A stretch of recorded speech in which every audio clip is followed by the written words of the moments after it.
नमस्कार विद्यार्थी मित्रांनो, स्कॉलरशिप आणि बरेच काही या आपल्या यूट्यूब चॅनलमध्ये तुम्हा सर्वांचं मनापासून स्वागत।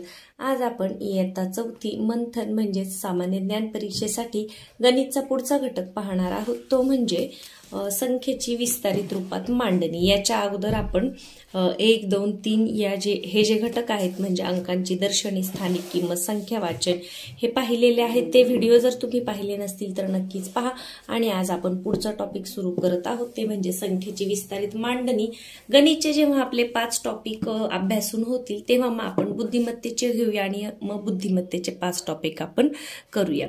तर सर्वप्रथम चॅनलवर नवीन असाल तर चॅनलला सबस्क्राइब करा। आपल्या चॅनलवर तुम्हाला मंथन आणि 5वी स्कॉलरशिपसाठी उपयुक्त असे व्हिडिओ पाहायला मिळतील। आणि व्हिडिओ आवडल्यास व्हिडिओला लाईक करायला कुणीही विसरू नका। तुम्ही लाईक केल्यामुळे काय होतं, जास्तीत जास्त गरजू विद्यार्थ्यांपर्यंत हा व्हिडिओ पोहोचण्यासाठी मदत होते। चला तर मग आजच्या व्हिडिओला सुरुवात करूया। तर पहा, आपण इयत्ता 2री पासून 2री 3रीला मंथनचा अभ्यास करताना, प्रज्ञाशोधचा अभ्यास करताना विस्तारित रूपात मांडणी काय आहे हे शिकलेलो आहोत। तर विस्तारित रूपात मांडणी म्हणजे कोणतीही संख्या लिहिताना स्थानिक किंमत जी आपण तिची लिहितो ती बेरजेच्या स्वरूपात मांडणे म्हणजे विस्तारित रूपात मांडणे होय। तर अतिशय सोपं आहे। आता आपल्याला याच्यामध्ये फक्त शिकायचंय काय की तुम्ही जेव्हाही मंथनचा पेपर सोडवत असाल तेव्हा ही उत्तर आपण पटापट कशी करू शकतो हे तुम्हाला शिकायचं। बाकी विस्तारित मांडणी सोपीच आहे। जसं इथे एक जो नमुना प्रश्न दिलेला आहे पहा, 44,035 ही संख्या विस्तारित रूपात कशी लिहाल। आता 35 म्हणजे 30 आणि 5 पाहिजे। तर पहा इथे 300 आणि 5 35 होतंय का नाही, म्हणजे हा पर्याय गेला। इथे 35 होईल, इथे 35 होईल, इथे 35 होईल। आता इथे 44,000 डायरेक्ट दिलेले आहे, असं चालतं का आपल्याला? तर नाही। मग आपण कसं लिहितो, 40,000 अधिक 44,000 अधिक 30 अधिक 5 म्हणजे विस्तारित मांडणी लिहिताना अंकांची जी स्थानिक किंमत असते त्याची आपण काय करतो, बेरीज करतो। आता इथं उदाहरण म्हणून मी एक संख्या घेतलेली आहे। संख्या लिहिताना तुम्हाला माहिती आहे आपण काय करतो, आपल्या उजव्या बाजूने 3 अंकांनंतर पहिल्यांदा स्वल्पविराम देतो, नंतर 2-2 अंकांनंतर आणि शेवट 1 अंक असेल तर तेव्हा आपण स्वल्पविराम देतो। सहसा 3 नंतर 2-2 या पद्धतीने आपण अंकांचे गट पाडतो म्हणजे आपल्याला संख्या वाचायला सोपी जाते। तर मग ही किती आहे, 53,45,312। मग याची विस्तारित मांडणी आपण कशी लिहिणार, सुरुवातीचा अंक लिहा, 5 लिहा। 5 कोणत्या स्थानावर आहे, एकक, दशक, शतक, हजार, 10,000, लक्ष, दशलक्ष। 5 दशलक्ष म्हणजे 5 वर आपल्याला किती शून्य द्यावे लागणार आहेत, 6 शून्य द्यावे लागणार आहेत। 1 2 3 4 5 6 पहा, किंवा 5च्या पुढे किती नंबर आहेत तेवढे शून्य आपण द्यायचे, 1 2 3 4 5 6। 5च्या पुढे 6 अंक आहेत म्हणून 5 वर 6 शून्य द्या, अधिकचं चिन्ह द्या, दुसरा अंक लिहा 3। 3च्या पुढे किती अंक आहेत, 3 आणि 2 5 म्हणजे 3 वर 5 शून्य द्या। किंवा 3 कोणत्या स्थानावर आहे पहा, लाख या स्थानावर आहे म्हणून आपण 3ची स्थानिक किंमत काय लिहिली, 3 लाख। आणि बेरजेच्या स्वरूपात पुढे पुन्हा बेरजेचं चिन्ह द्या, असे सगळ्या अंकांना आपल्याला करायचं आहे। नंतर लिहा 4, 4 कोणत्या स्थानावर आहे, 10,000 स्थानावर आहे म्हणून 4 वर 4 शून्य द्या, अधिक 5 कोणत्या स्थानावर आहे, 1000 स्थानावर आहे म्हणून 1000चे 5,000च्या स्थानावर आहे म्हणजे याची स्थानिक किंमत आहे 5,000 म्हणून ती लिहिली। आता इथे पुढे पुरत नाही म्हणून मी इथे खालीच लिहिते प्लस करून। पहा 3 कुठे आहे, 3 शतक स्थानी आहे, 3 शतक म्हणजे 300 म्हणून आपण 300 लिहिलं। 1 दशक स्थानी आहे म्हणून आपण 1 दशक लिहिलं, अधिक 2 एकक स्थानी आहे मग 2 वर कोणताही शून्य येणार नाही। तर या पद्धतीने आपण अंकांची विस्तारित रूपात मांडणी करतो। आणि विस्तारित रूपावरून कधी कधी आपल्याला संख्या ओळखायला सांगितलेली असते तेव्हा मग आपल्याला काय करायचं, या सगळ्याची बेरीज करायची आहे। आता जेव्हा आपण वर्गामध्ये सोडवतो तेव्हा आपण एकाखाली एक मांडून बेरीज करू शकतो, परंतु जेव्हा आपण मंथनचा पेपर सोडवत आहे किंवा प्रज्ञाशोधचा स्पर्धा परीक्षांचा कोणताही पेपर सोडवत आहे तेव्हा एवढी बेरीज करायला आपल्याला वेळ नसतो। मग तोंडी आपण पटापट कसं सोडवू शकतो हे आपण आज शिकणार आहोत। आता आपण तुमच्या मंथनच्या मार्गदर्शकामध्ये जो व्यवसाय क्रमांक 5 आहे तो पाहूया। आपल्याला लक्षात काय ठेवायचंय, जेव्हा तुम्ही अभ्यासाला सुरुवात करता म्हणजे परीक्षेच्या वेळेला तुम्हाला ज्या सवयी उपयोगी पडणार आहेत त्या तुम्ही आत्ताच लावून घ्यायच्या आहेत। तर काय करायचंय, प्रश्न पटापट वाचायचे आणि एक प्रश्न 1 मिनिटात सोडवायचा सराव तुम्ही करायचा आहे, म्हणजे मग परीक्षेमध्ये तुम्हाला काय होतं, पेपर सोडवायला वेळ पुरतो। आता पहा, पहिला प्रश्न आहे 4000 अधिक 50 अधिक 3 अधिक 70,000 या विस्तारित मांडणीने तयार होणारी संख्या कोणती। आता याची आपण एकाखाली एक मांडून बेरीज करू शकतो, बेरीज करून आपण ही संख्या सापडू शकतो। तर आता पहा, मांडणी करून आपण कसं करणार, 70,000 4000, आता मांडताना एकक खाली एकक, दशक खाली दशक, शतक खाली शतक असं मांडायचं आहे, 50 आणि 3 म्हणजे काय होतं, मग आपली बेरीज चुकत नाही। परंतु जर आपण हे इकडे तिकडे झालं मांडताना तर मग आपली बेरीज चुकते आणि त्यामुळे उत्तर सुद्धा चुकतं। पहा, 3 अशी 3, 5 अशी 5, इथे 0 अशी 0, 4 अशी 4 आणि 7 अशी 7 म्हणजे 74,053 ही तयार झाली संख्या आपली। तर कुठे आहे पहा, 74,053 पर्याय क्रमांक 2। आता हे झालं आपण मांडणी करून, पण हे आपण तोंडी पण करू शकतो, इथे मांडणी करत बसायची गरज नाही, कारण आपण इयत्ता 2री आणि 3री मध्ये या प्रकारची उदाहरणं सोडवलेली आहेत। जसं पुढच्या वर्गांमध्ये जाल तसं गणित तोंडी आणि पटापट करण्याची सवय लावून घ्या। तर कसं करायचं, छोट्या अंकांपासून सुरुवात करायची। पहा, इथे 3 आहे, 50 आहे, 50 आणि 3 किती झाले, 53 झाले।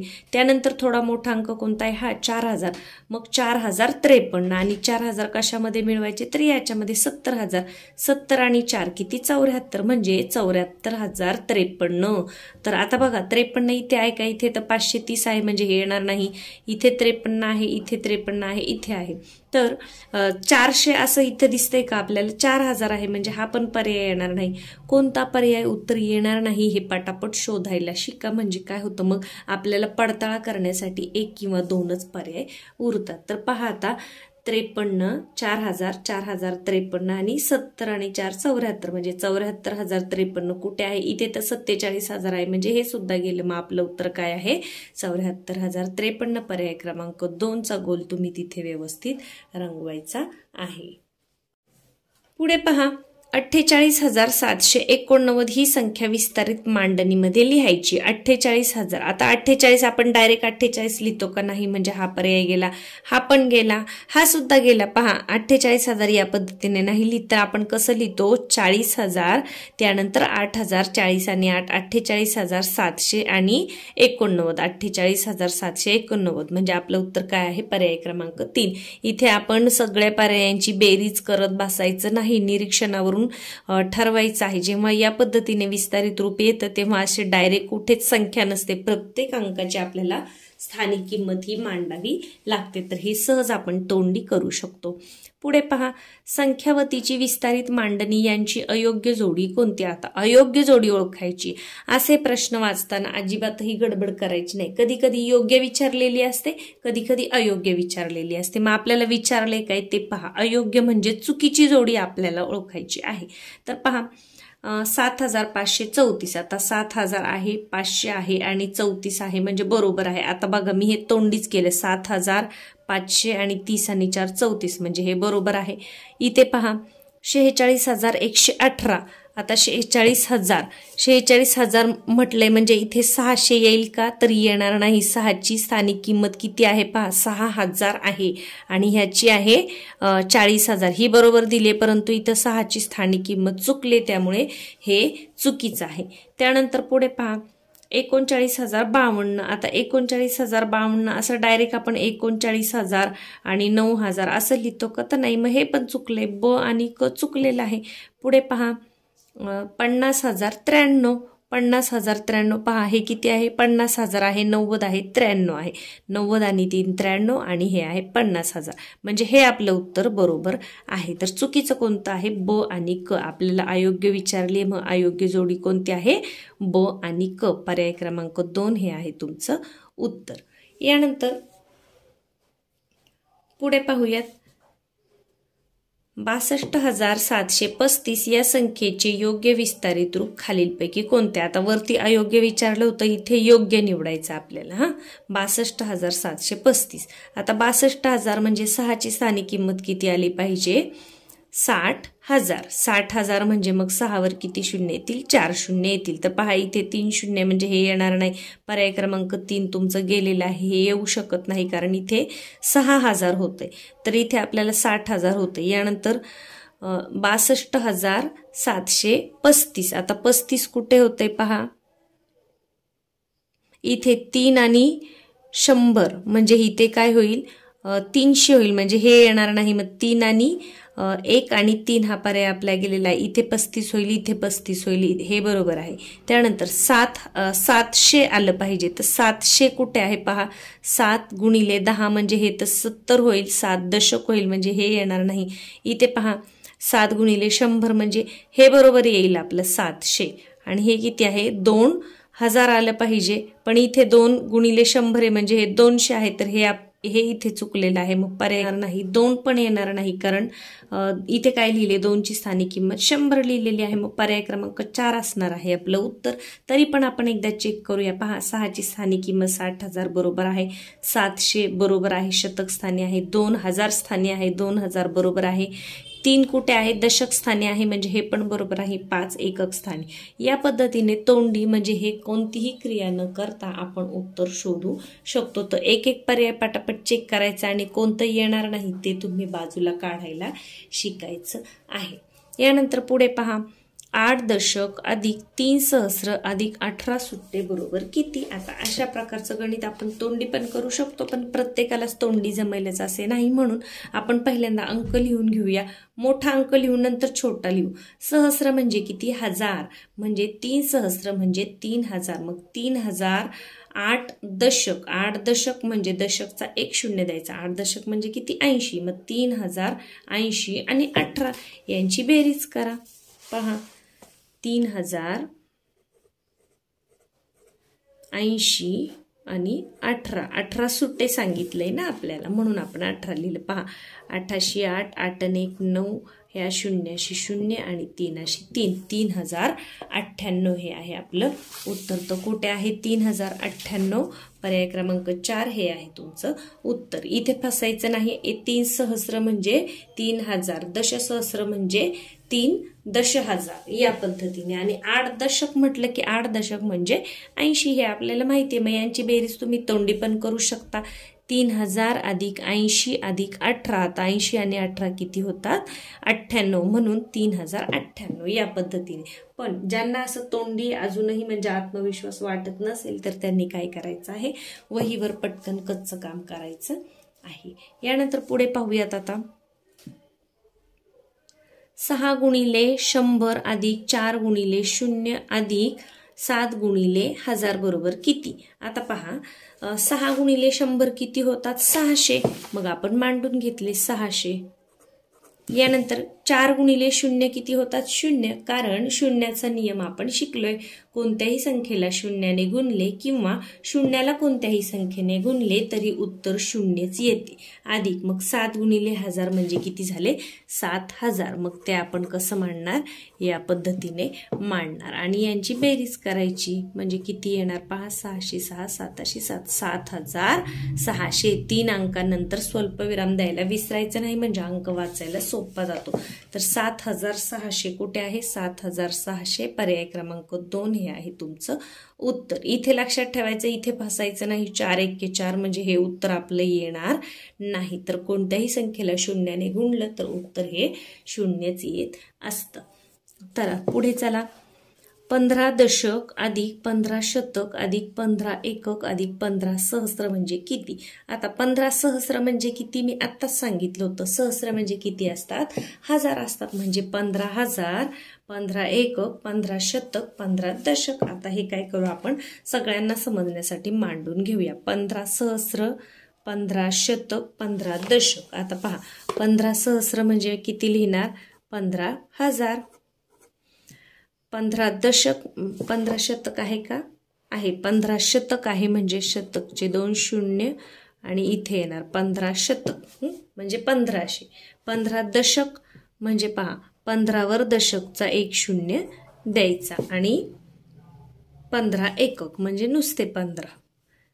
आता हे वाचताना आपल्याला थोडंसं अवघड वाटतं, परंतु अगदी सोपं आहे. 15 सहस्र, सहस्र म्हणजे हजार, हजारचे 3 शून्य देऊन टाका. 15 दशक म्हटलं की दशक म्हणजे 10, मग 10चा 1 शून्य द्या. 15 शतक म्हटलं की शतकचे 2 शून्य 15वर द्या आणि 15 एकक म्हटलं की 15 लिहा. फक्त लिहिताना अंक एकाखाली एक लिहायचे आहे. हे जर अंक तुमचे इकडे तिकडे झाले किंवा समजा सुरुवातीला तुम्ही हजार न लिहिता जे उलट पालट दिलेलं असतं आपल्याला त्याप्रमाणे जर लिहिलं आणि तुम्ही व्यवस्थित मांडलं नाही तर तुमचं उत्तर चुकू शकतं. समजा आता मी जरी असं जरी मांडलं, समजा उलट मध्ये आधे वाचलं किंवा जसं वाचलं तसंच जरी लिहिलं तरी मग हे असं लिहिताना एकाखाली एक तुमचं आलं पाहिजे. जसं उलट लिहा किंवा सरळ लिहा ते फक्त एकाखाली म्हणजे एकक खाली एकक, दशक खाली दशक, शतक खाली शतक असं आलं पाहिजे. सोपं वाटण्यासाठी मोठी संख्या वरती लिहा म्हणजे चुकायचा प्रश्न येत नाही. आता बेरीज करूया. पहा 5 5, 5 आणि 1 6, 5 आणि 1 6, 5 आणि 1 6 आणि 1 1. 3 अंकानंतर स्वल्पविराम द्या. किती झाले? 16,665. 16,665 पर्याय क्रमांक 1 हेच आहे तुमचं उत्तर. 16,665. पुढे पहा. प्रश्न क्रमांक 8 आहे. खालीलपैकी कोणत्या विस्तारित मांडणीपासून 43,508 ही संख्या मिळेल? आता 508 करायचे. 50 आणि 8 चालेल का? चालणार नाही. 50 आणि 8 इथे चालेल का? 50 आणि 800 चालेल का? चालणार नाही. 508 करायचे म्हणजे 8 एकक स्थानी आला पाहिजे. तर पहा इथे होते 500 आणि 8, 508 इथे होते म्हणजे पहिले 2 पर्याय तुम्हाला तपासत बसायचा आहे का? अजिबात नाही. तर 3 आणि 4 नंबरचा पर्याय आपण पाहूया. आता 43,000 करायचे. पहा 40,000 आणि 3,000 म्हणजे बरोबर आहे. इथे मात्र काय दिले? 4,000 आणि 30,000. 30 आणि 4 34 होतील म्हणजे हे उत्तर येणार आहे का आपलं? तर नाही. कोणतंही कच्चं काम न करता आपण तोंडी सुद्धा किती पटकन गणित सोडवलेलं आहे. फक्त 15 ते 20 सेकंदामध्ये सुद्धा तुमचं एक गणित सुटू शकतं व्यवस्थित निरीक्षण केल्यानंतर. पहा 508 हे आहे 40,000, हे आहे 3,000. 40 आणि 3 झाले 43. 43,508 पर्याय क्रमांक 3 हे आहे तुमचं उत्तर. तर तुम्ही सुद्धा काय करा, ज्या वेळेला तुम्ही सराव प्रश्न सोडवत असाल किंवा हे व्यवसाय सोडवत असाल त्यावेळेला या पद्धतीने तोंडी पटापट आपल्याला कसं जमेल याची प्रॅक्टिस करा. यानंतर विस्तारित रूप व संख्या यांच्या एकूण किती जोड्या बरोबर आहेत? किती जोड्या बरोबर आहेत विचारले. आता चेक करा. 1 किती स्थानी आहे? 1000 स्थानी आहे, बरोबर आहे. 5 किती स्थानी आहे? शतक स्थानी आहे म्हणजे हे चुकलंय म्हणजे ही एक जोडी चुकीची आहे. दुसरं पहा 5 किती स्थानी आहे? 10,000 स्थानी आहे का? आहे. 5 10,000 स्थानी आहे. 4,000 स्थानी आहे, बरोबर आहे. 2 शतक स्थानी आहे, बरोबर आहे. 4 दशक स्थानी बरोबर आणि 1 म्हणजे ही बरोबर आहे जोडी. पहिली चुकली, दुसरी बरोबर आहे ब. इथे पहा 6 किती स्थानी आहे? 1000 स्थानी, बरोबर आहे. 900 आहे का? आहे. 60 आहे का? आहे. 8 आहे का? आहे म्हणजे ए बरोबर आहे. ब आणि क बरोबर आहे. 2 जोड्या बरोबर आल्यात आपल्या. आता पहा 5 एकक स्थानी आहे. 3 दशक स्थानी आहे का? आहे. 6 शतक स्थानी आहे का? आहे. यानंतर 7,000 स्थानी आहे का? आहे. आणि 1 10,000 स्थानी आहे म्हणजे 1 2 3 जोड्या याच्यातल्या बरोबर आहेत. तर पर्याय क्रमांक 1 हे आहे तुमचं उत्तर. आता अशा प्रश्नांमध्ये कच्चं काम करत बसायचं नाही. आपण संख्या पाहायची आहे आणि मग ते त्या स्थानावर आहे का हे जरी तुम्ही निरीक्षण केलं तरी तुम्हाला लगेच समजणार आहे. जसं पहा इथे आता मी केलं. 1 पहा 1000 स्थानी आहे का? 1 2 3 1च्या पुढे 3 अंक आहे म्हणजे आहे. आता 5 दशक दिले म्हणजे 50 दिले. 5 दशक स्थानी आहे का? एकक दशक शतक, शतक स्थानी आहे 5 असं म्हणजे प्रत्यक्ष बेरीज न करता आपण निरीक्षणाने सुद्धा हे पटापट करू शकतो.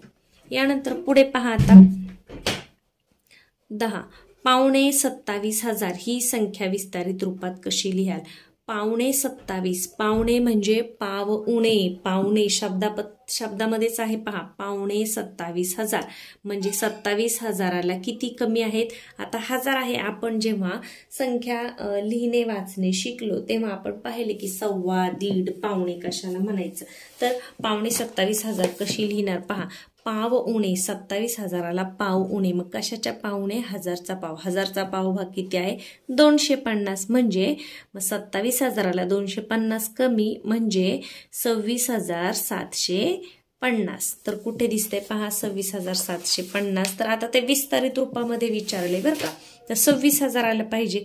आता इथे 20,000 आणि 7,000 म्हणजे 27,000 पूर्ण येतील का नाही, म्हणजे हे चुकले. यानंतर इथे पहा, इथे 20,000, इथे 6,000, 26,000. इथे 500 आहे, मग 70 आहे. 570 होतं का, नाही. पावणे 27 म्हणजे आपल्याला 26,750 रुपये पाहिजे. तर पहा इथे पहा 20,000 आणि 6,000 26,000 झालं, परंतु इथे 200 आहे म्हणजे हे सुद्धा येणार नाही. इथे पहा 20,000 आणि 6 26,000, इथे आहे 700 आणि 50 26,750 म्हणजे आपलं उत्तर कोणतं आहे, पर्याय क्रमांक 4. पहा कच्चं काम अगदी कमीत कमी. जर असं वाटलं की एखादं गणित खूपच अवघड वाटते किंवा ते आपलं चुकू शकतं तर कच्चं काम करा, नाहीतर मी तर म्हणेन तुम्ही या पद्धतीने तोंडी पटापट करण्याची सवय लावून घ्या, जेणेकरून इयत्ता 5वीला जाईपर्यंत तुमचा भरपूर असा चांगला सराव होईल आणि व्यवस्थित लक्ष देऊन अभ्यास केल्यानंतर हे अजिबातही अवघड नाही. तर या व्यवसायामध्ये एवढेच प्रश्न आहेत. पुढचा जो आपला घटक आहे तो म्हणजे मोठ्यात मोठी व लहानात लहान संख्या तयार करणे. तर हा जो आपण संख्येची विस्तारित रूपात मांडणी आहे ती इयत्ता 2री पासून शिकलोच आहे, 3रीला शिकलो आहे, वर्गाच्या अभ्यासामध्ये सुद्धा तुम्हाला आहे. परंतु जेव्हा आपण परीक्षा देत असतो आणि तेव्हा आपल्याला कमी वेळामध्ये प्रश्न सोडवायचा असतो, तर अशा वेळेला आपण कशी पटापट उत्तरं शोधायची हे आज आपण शिकलेलो आहोत. मला अशी खात्री आहे की नक्कीच तुम्ही सुद्धा या पद्धतीने सराव करायला आणि जास्तीत जास्त उदाहरणं 1 मिनिटाच्या आतमध्ये आणि तोंडी पटापट सोडवण्याचे तुम्ही सराव कराल आणि तुम्हाला ते नक्कीच जमेल अशी मला खात्री आहे. व्हिडिओला लाईक करायला कोणीही विसरू नका. तुमच्या मित्रमैत्रिणींबरोबर शेअर करा. तुम्ही लाईक केल्यामुळे सर्व विद्यार्थ्यांपर्यंत हा व्हिडिओ पोहोचण्यासाठी मदत होते. पुढच्या वेळेला आपण अंकांची कोणता टॉपिक आहे, लहानात लहान व मोठ्यात मोठी संख्या तयार करणे हे पाहूया. चला तर मग पुन्हा भेटू उद्याच्या व्हिडिओमध्ये.